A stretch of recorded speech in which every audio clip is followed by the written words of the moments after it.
Hi everyone, I'm Simona from VectorTwist, and welcome to this Adobe Illustrator tutorial where we are going to create a colorful popsicle in isometric view. You'll learn how to set up the main shapes, create cutouts and add texture to give your design a neat extra touch. Before we start with this tutorial, make sure to subscribe to this YouTube channel if you haven't already, so you will never miss any of the VectorTwist tutorials. And with that said, let's dive right away into Illustrator. Before we start, make sure you have your isometric grid set up. In case you need one, check out the tutorial I made, the link is in the description. I'm also using a color combo that I set up before.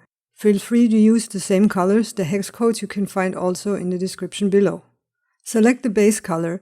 I'm choosing a pink, feel free to choose any color of your liking.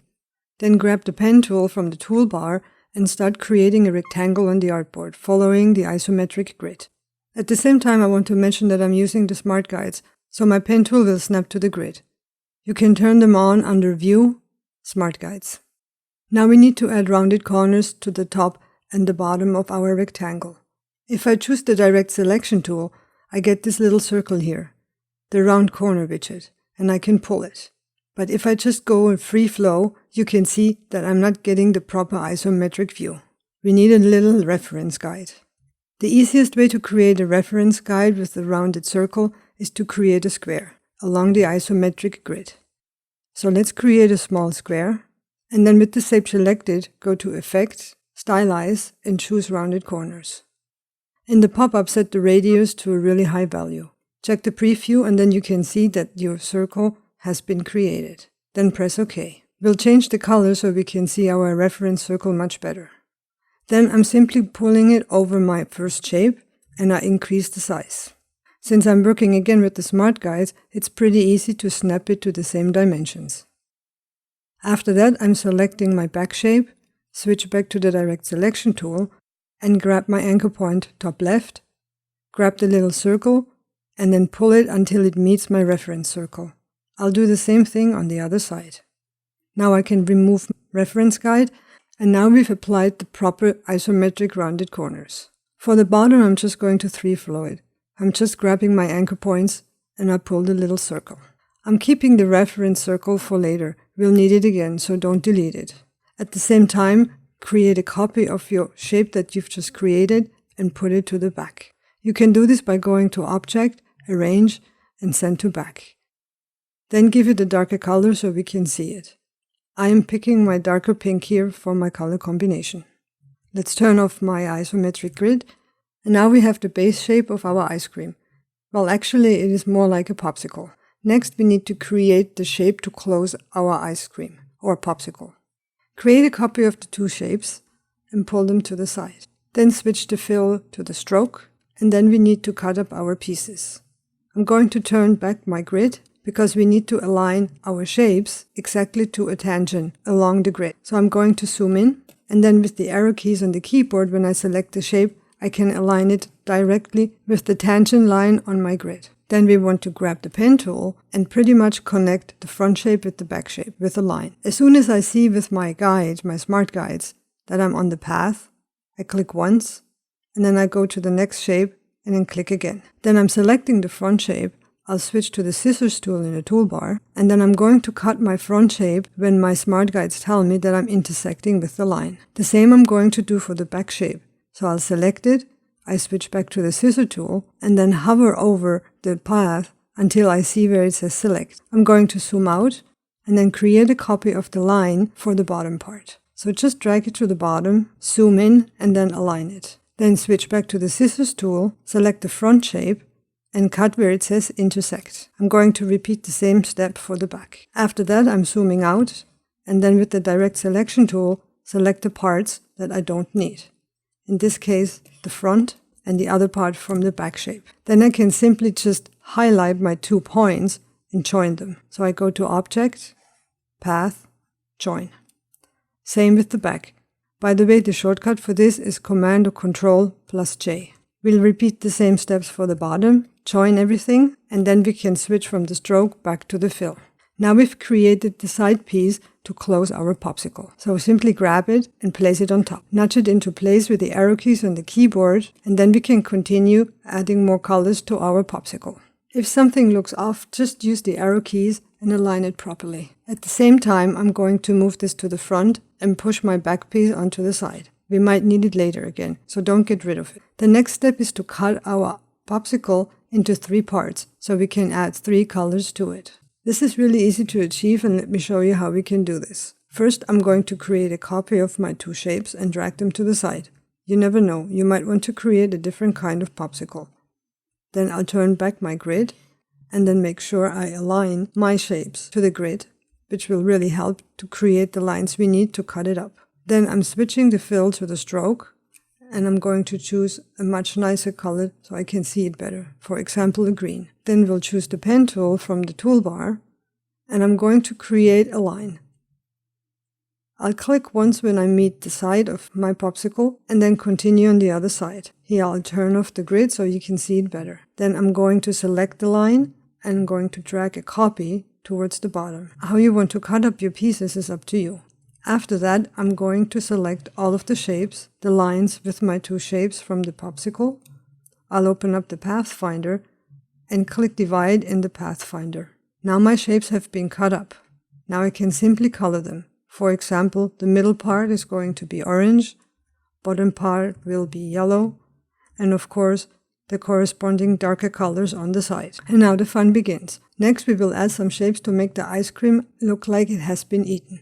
Remember the reference circle that we have from the beginning? We need it again. So select it and shrink it down in size, and then put it onto the front. It depends how big you want the pieces to look like. Also, we want to expand the shape, so go to Object, Expand Appearance. Then switch the fill to a stroke, and then create a copy onto the side. Maybe we want to shrink it down in size a little bit, and then we also want to create a copy of the top part, the front shape here. Since we use the Pathfinder tool, all of our shapes are grouped. So select the shapes, go to Object, and ungroup them. Then we're going to create a copy of the shape and drag it to the side. Then grab your circles and place them back. This way you have a better understanding of where it's going to be cut out. Then select all of the 3 shapes, and then in the Pathfinder, hit the minus front option. After that, we're going to switch the fill to a stroke, and then we're going to repeat a cut step just like how we've created the side part of our popsicle. But first we need to make sure that everything is aligned properly. So I'll place it to the front, I change it into a lighter color so I can see it, and I zoom in. I'm going to create a copy of it, make sure it aligns with the back shape, and then move everything to the side again. I'll turn back my grid, and then I'm going to align my shapes to the bottom tangent of my grid. Remember how we created the side piece? We're going to apply the same steps. So back to the pen tool, I'm going to create a line following the grid line and make sure it meets my shapes. And then I'm going to select the front shape, cut it again, and repeat the same step with the back. I have to cut it up in a few more pieces. For example, I have to create a line with these 2 points and then cut my shapes, and also with the next 2 points. I think you get what I'm doing, so I'm going to speed it up a little bit.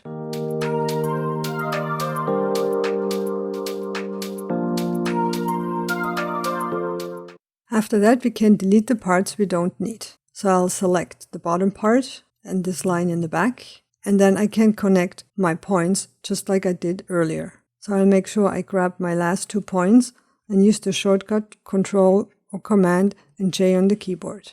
And I'm going to do this with all of the points. Since we need a few shapes for the ice cream, I need to create a copy of this shape here and move it onto the side so I can connect those 2 lines. If the points don't meet, you can use the shortcut Command or Alt and Control and J on the keyboard to bring up the tool average. Select both and then click OK. After that, you can then join them. In the end, we will have at least 3 to 4 pieces. I'm going to speed the next step up again, and then we can color it.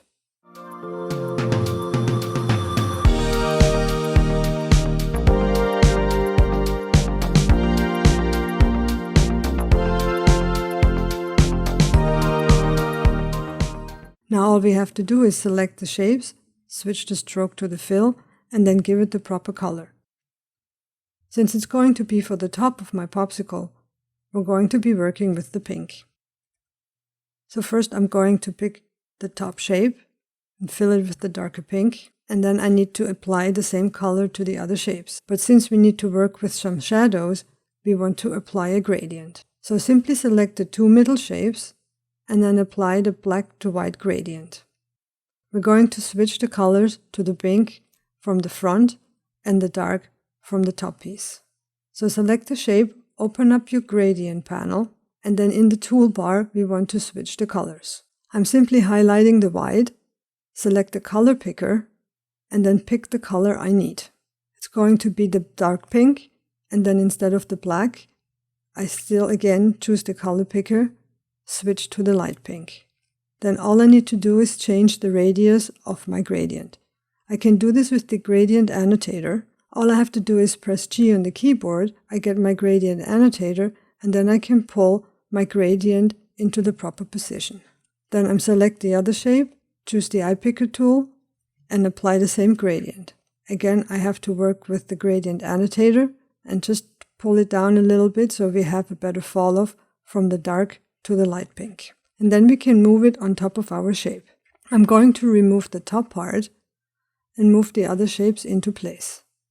This part is going to be on top, and as you can see, we're getting the effect now of a bite has been taken out of our popsicle. Of course, we want to change the color of the gray to the darker pink. All I have to do now is align my shapes with the arrow keys on the keyboard so I have no gaps in between. I'm going to speed this up as well.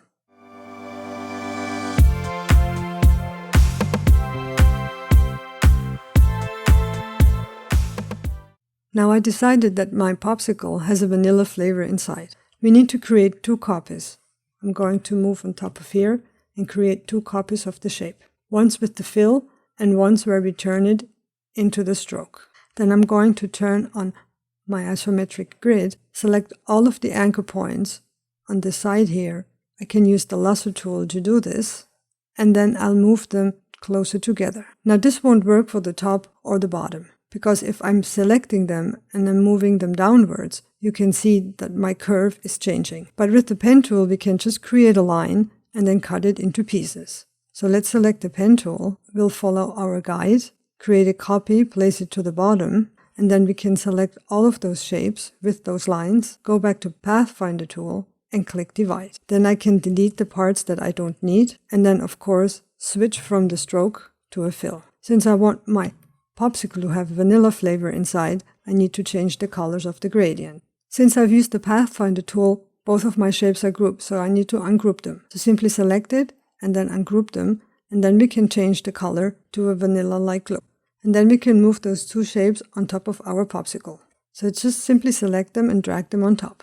Of course, our shadows and highlights are a little bit off. We need to give it a gradient as well. So I can apply the gradient from the last step and then simply switch the colors. And then we're going to change the gradient stop from the light pink to the really beige light color, and the same for the other color in the back, the darker pink, to a slightly darker beige color. Then with the gradient annotator, I'm going to change the direction again. And now you can see that we have created a popsicle with vanilla flavoring inside. The next step is to create the popsicle stick. But before we do that, let's clean up the shapes a little bit. I'm going to move things off my artboard so we have a better look of what we've created. And then we're going to create the popsicle stick on the bottom. I'm going to use these two colors here. I'm going to select all of my shapes and push them upwards a tad so I have more space on the bottom. Then I turn back on my grid. I'm going to choose my first color and then back to the pen tool. And I'm creating a rectangle for my popsicle stick. I'm going to move it to the back, so I'll go to Object, Send to Back, and then change the bottom corners to be round corners. I'm going to create a copy to the front, select the back shape, give it a darker color, and then zoom in to the bottom. I make sure I have the darker color selected, choose the pen tool again, and then simply create a small shape to connect both. It doesn't have to be accurate. Then select the front shape, go to Object, and then arrange it to the front. Grab all of the shapes and group them, and then send them to the back again. Now we can move it into place so it is in the middle of our popsicle. The last step is to add some texture to the design. We can use the special effect in Adobe Illustrator, so let me show you how we can achieve this fairly fast texture effect for our popsicle. Remember, we created a copy of our original shape. If you don't have one, simply select your shapes and then unite them.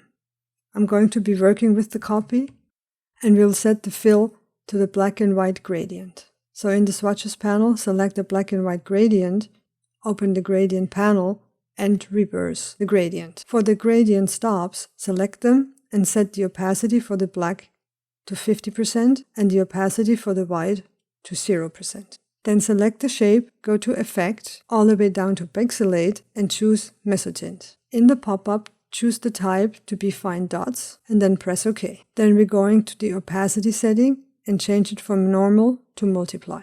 And also we're going to pull the opacity below 20%. Then select the shape and move it in front of your shape. You can still play around with the gradient, and you can push it to be further onto the side. And this way you can add a fairly quick texture to your designs and give it a little bit of a retro feel. Of course, repeat this step with all of the other shapes.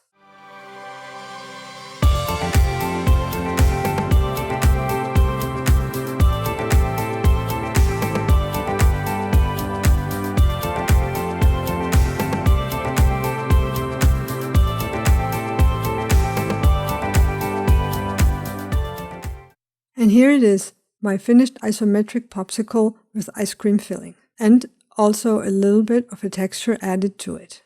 And that's it. I hope you had some fun and learned something new. Please leave a comment below and let me know what you liked about this tutorial or what you didn't like. And go ahead, give this tutorial a like, hit the subscribe button, and make sure also to press this notification bell so you'll be notified when the next Vector Twist tutorial is live. I'll see you then.